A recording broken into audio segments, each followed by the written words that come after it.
Հունիսի 12-ն է Երևան, նոր վարչական շրջան,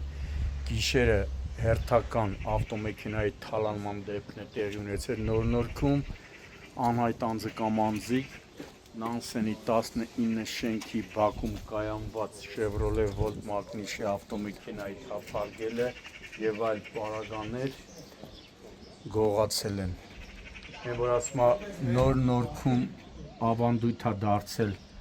ավտոմեքենաներ, հիմնականում նաև Chevrolet մակնիշի ավտոմեքենաների թալանման դեպքերը,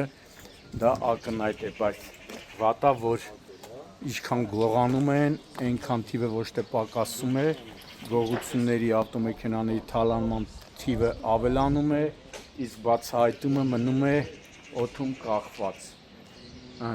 Հիմա էլ այստեղ Նանսենի 19 շենքի երկրորդ մուտքի մոտ կայանված բնակիչը ավտոմեքենան կայանել է, առավոտյան դուրս եկել, որ գնա իր առօրյա գործերով, նկատել է մեքենան թալանված։ Արդյոք Նորնորքի ոստիկանությունը կբացահայտի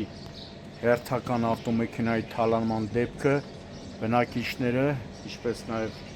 ավտոյի տիրոջ հարազատները, ովքեր հրաժարվեցին տեսախցիկի առաջ խոսել, ասում էին, որ հույս էլ չունենք,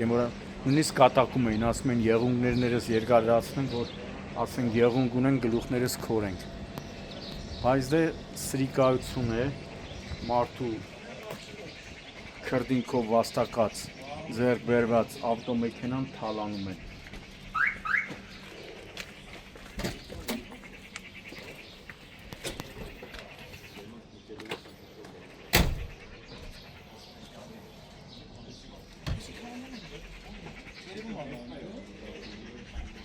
Ապա դե գնում գալիս են նշում են որ